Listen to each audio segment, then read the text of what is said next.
پاکستان آج جہاں کھڑا ہے وہاں پاکستان میں تعمیرات کا شعبہ بالکل رک چکا ہے، منجمد ہو چکا ہے۔ کوئی بلڈنگ، کوئی عمارت، کوئی ہاؤسنگ سوسائٹی آگے نہیں بڑھ رہی۔ سیمنٹ اور سٹیل اس کا کرائسس ایک وقت میں ہوتا تھا، آج وہ اویلیبل ہے لیکن خریدنے والے نہیں ہیں۔ جن لوگوں نے گھر بک کرائے تھے، جنہوں نے فلیٹس بک کرائے تھے، اس کی قیمتیں آگے بڑھ گئی ہیں۔ اس کرائسس کو کون اور کیسے ہینڈل کیا جائے گا؟ پاکستان کا امپورٹ بل بہت اوپر ہے، ایکسپورٹ کے اندر مسائل ہیں، جو گارمنٹ انڈسٹری ہے اس کے ٹارگیٹس اچیو ہوں گے، فیصلے نہیں ہو پا رہے ہیں۔ معاملہ ہے امپورٹ بل کے اندر ایک ہیوی گاڑیاں، بہت لگژری گاڑیاں آتی ہیں، وہ گاڑیاں پاکستان کو ضرورت ہے نہیں ہے۔ ہمیشہ سے ہم سنتے آئے ہیں کہ پاکستان میں اسمبلنگ ہو رہی ہے، پاکستان میں مینوفیکچرنگ نہیں ہو رہی ہے۔ وہ مینوفیکچرنگ شروع ہوگی۔ ایک ایسے پوائنٹ پہ پاکستان آ کے کھڑا ہوا ہے جہاں ڈالر کو روکنے کے اقدامات، صرف یہ بات ہو رہی ہے کہ فیصلے کریں اور آگے بڑھیں۔ فیصلے نہیں ہو رہے ہیں، ہر انڈسٹری رکتی اب بالکل ٹھپ ہو گئی ہے۔ میرے ساتھ آج بڑا مضبوط اور بڑا پینل ہے۔ جو فیصلہ ساز ہیں انڈسٹری کے وہ میرے ساتھ موجود ہیں۔ محسن شیخانی صاحب ہیں، آباد کے چیئرمین ہیں۔ مسلسل جو پاکستان کے اندر ایک شعبہ آیا، اس کو صنعت کا درجہ دیا گیا، ایک بڑے پلان کے ساتھ تھے، اب وہ پلان کہاں آ کے رکا ہے؟ عمران خان صاحب کی حکومت کی جانے کے بعد اس پر بات کریں گے۔ بہت بہت شکریہ محسن شیخانی صاحب تشریف لائے۔ میرے ساتھ فیصل معیز خان صاحب ہیں، صدر ہیں نارتھ کراچی ایسوسی ایشن فار ٹریڈ اینڈ انڈسٹریز کے، آپ کا بھی بہت بہت شکریہ۔ گارمنٹس کی ایک بہت بڑی ایسوسی ایشن ہے جہاں سے تعلق رکھتے ہیں، اور پورے اوورال پاکستان میں کیا صورتحال ہے اس پر ہم بات کریں گے۔ عارف جیوا صاحب بھی مجھے جوائن کریں گے، آباد کے سابق چیئرمین ہیں، اسلام آباد سے جوائن کریں گے، اور ڈاکٹر اشفاق حسن صاحب وہ بھی ہمیں جوائن کریں گے۔ لیکن پہلے میں محسن صاحب آپ سے بات شروع کرتا ہوں۔ ہم فیصلے نہ ہونے کی وجہ سے ہی اس نہج پر پہنچے ہیں۔ آج عام آدمی جس نے گھر بک کروایا، جس نے فلیٹ بک کروایا، جس نے ہاؤسنگ پروجیکٹ کے اندر اپنی انویسٹمنٹ کی، آج وہ پیسے نہیں دے رہا ہے۔ آپ لوگوں نے قیمتیں بڑھا دی ہیں، آپ کے بلڈر نے کہا کہ بھائی 1 کروڑ روپے کا آپ نے بک کرایا تھا لیکن اب 1 کروڑ 20 لاکھ کا ہے، اور پھر جب وہ دینے کے لیے جاتا ہے تو کہتے ہیں نہیں ڈالر اور بڑھ گیا، 1 کروڑ 30 لاکھ کا ہو سکتا ہے۔ تو یہ کیسے لوگ اپنے گھروں کو بنائیں گے؟ لوگ کیسے کریں گے؟ آپ نے بڑے زبردست وعدے قسمیں کیے ہوئے تھے، عمران صاحب کی گورنمنٹ کے اندر تو 90% آپ کو ٹیکس چھوٹ ملی، آپ نے بڑی زبردست قسم کی اس وقت کیمپین چلائی۔ اب آپ کی انڈسٹری کس سمت جا رہی ہے؟ دیکھیں، جو بھی حالات ہوتے ہیں وہ پوری سینٹیمنٹ سے چلتے ہیں، اور پورا کنٹری ایک پازیٹیو سینٹیمنٹ ہوتا ہے۔ ہم ایک امید دیتے ہیں ان لوگوں کو پوری دنیا میں، اسی سے چلتا ہے۔ ہم گھر بھی بناتے تو ایک امید کے ساتھ ہوتا ہے، ایک فیوچر ہوتا ہے کہ یار یہ ہم آپ کو خواب دے رہے ہیں، لیکن پیچھے بیک اپ بھی تو آپ کو چاہیے، کنٹینیو پالیسی چاہیے، ایک آپ کو تسلسل چاہیے، جو ہو نہیں رہا، ایک انسرٹن ہوا ہے۔ آپ دیکھیں جب سے یہ چیزیں چل رہی ہے، کرائسس ہے، ہم نے سبسڈائز کیا ہوا ہے آئل کو، جب سے یہ کرائسس زیادہ بڑھتے جا رہے ہیں۔ ان کی گورنمنٹ کے جانے کے بعد آپ نے کوئی ڈیسیشن نہیں لیا، آپ کو کہیں سے پیمنٹ نہیں مل رہی۔ لوگوں کو ڈر ہے کہ کہیں ہم ڈیفالٹ نہ ہو جائے، کہیں ہم دیکھ رہے ہیں کہ سری لنکا کا سامنے کیا حال ہوا، کیا چیزیں ہوئی۔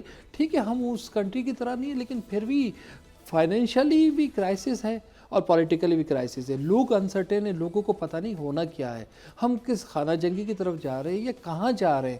جب تک آپ لوگوں کو اعتماد نہیں دیں گے، چیزیں آپ کی فائنلائز نہیں ہوگی، آپ نے ڈیسیشن لینا ہے۔ ہمیں تو تھا کہ پہلے دن ہی فائنینس منسٹر گئے، IMF سے میٹنگ کی، اور ہم نے کہا ڈیسائیڈ ہو جانا چاہیے تھا۔ جب آپ کا جانا کیا تھا، اتنا جلدی گئے ہیں، اور پھر آنے کے بعد کوئی چیز آپ کی ڈیسائیڈ نہیں ہو رہی، پولیٹیکل پارٹی اپنے اوپر بوجھ نہیں لے رہی۔ یار ملک رہے گا تو ہم سب رہیں گے، ہمیں تو ملک کو لے کے جانا ہے بیسیکلی۔ تو یہی ایک ریزن ہے۔ آپ ہاؤسنگ کی بات کرتے میں تو سمجھ رہا ہوں سارے ہی شعبے اسی طرح پریشان ہیں۔ ویسے وہ عام لوگ کیا کریں جنہوں نے فلیٹ بک کروایا، جنہوں نے گھر بک کروایا، اب ان کی قسطیں، وہ چیزیں مہنگی ہو گئی ہیں، ان کے لیے کیا میسج ہے؟ دیکھیں ابھی تک ہم نے ہائی اینڈ پروڈکٹ میں تو کوئی پرائز نہیں بڑھوائی، لیکن لوگ کام پرچیزنگ نہیں کر رہے، لوگ اسٹیل نہیں لے رہے، لوگ سیمنٹ نہیں لے رہے، ابھی تک ان کو پتہ نہیں چل رہا۔ لیکن لو اینڈ پروڈکٹ بن نہیں سکے گا۔ لو اینڈ پروڈکٹ وہ ہوتا ہے جو 5-6 ہزار 7 ہزار روپے کا ہے۔ اگر آپ کی کاسٹ 3 ہزار روپے تھی اور وہ 6 ہزار ہی ہو گئی ہے کاسٹ، تو وہ بنے گا کیسے؟ وہ لوگ ڈیفالٹ ہو جائیں گے۔ تو اس سے بہتر ہے کہ کہیں ہم چیزوں کو سیٹل کریں گے اور with the approval of authorities کریں گے۔ ایسا بھی نہیں ہے کہ ہم نے کہہ دیا اور یہ ہو جانا ہے، لیکن ہم کب کہیں ہمیں تو پتہ تو چلے، کوئی پوائنٹ تو آئے کہ ہاں اب اس کے بعد آگے جانا ہے۔ ہمیں تو پوائنٹ نظر نہیں آ رہا آج۔ تو اندازاً کتنے لوگ ڈسٹرب ہیں پورے پاکستان میں؟ آباد کے پاس سب سے زیادہ، مطلب سارے بلڈر ڈیولپرز آباد کے ممبر ہیں، پورے پاکستان میں کتنے پروجیکٹ ہیں جو ڈسٹرب ہوئے؟ سبھی ڈسٹرب ہو گئے؟ دیکھیں میں تو خالی آباد کے پروجیکٹ ڈسٹرب نہیں ہوئے, جتنے کانٹریکٹر ایسوسیشن والے پروجیکٹ تھے جو گورنمنٹ نے کانٹریکٹ دیے وہ بھی رک گئے ہیں, جتنے پرائیویٹ لوگ تھے وہ بھی رک گئے ہیں جو آباد کے علاوہ بھی ہوتے ہیں.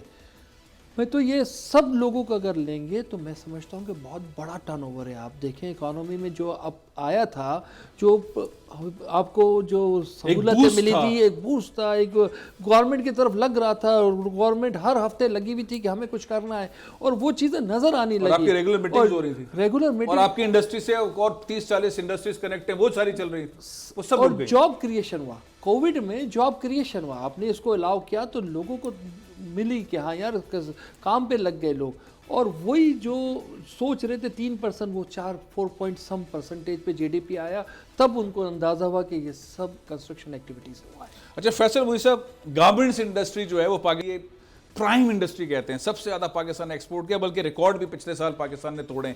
اس سال بھی پاکستان نے جو ہے ایکسپورٹ کے اندر زبردست, ابھی بھی اہداف بڑے زبردست جا رہے ہیں, لیکن اب سنا ہے کہ بڑی ایک بے چینی ہے.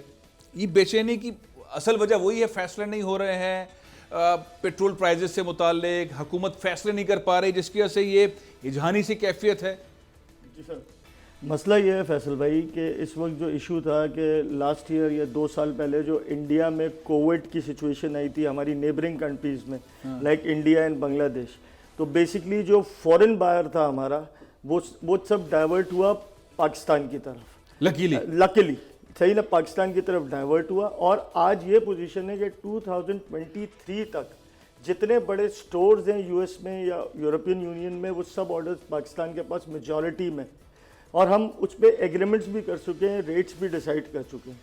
اب پرابلم یہ ہے کہ آپ نے ایکسپورٹس کی بات کی, یہ شہر جس شہر میں آپ بیٹھے ہیں پورے پاکستان کا 54% ایکسپورٹ کرتا ہے, 44% ایکسپورٹ اس میں ٹیکسٹائلز کی ہے جو اس شہر سے ہوتی ہے. اس شہر نے یعنی کہ جو جس طرح کام کیا اور جس طرح ایکسپورٹ انڈسٹری کو فلرش کیا, لاسٹ گورنمنٹ میں ہم منسٹر سے لڑتے بھی تھے, بہت ساری پالیسیز پہ لڑتے تھے, فائنانس منسٹر ہمارے پاس آتے تھے, ہم ان سے بھی لڑتے تھے اپنے ریبیٹس کے معاملے میں, اپنی چیزوں کے معاملے میں, اور وہ بہت سارے مسائل حل ہوئے.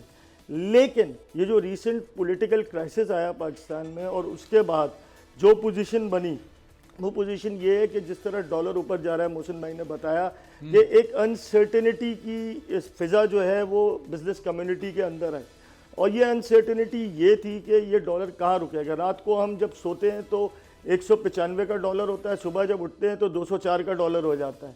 اس وقت ہمارے امپورٹرز جو ہیں, جو افیلیٹڈ ہیں ایکسپورٹ انڈسٹری سے, جو را مٹیریل امپورٹ کر رہے ہیں ایکسپورٹ انڈسٹری کے لیے, ان کے ڈاکومنٹ جو ہیں بینک ریلیز نہیں کر رہا ہے.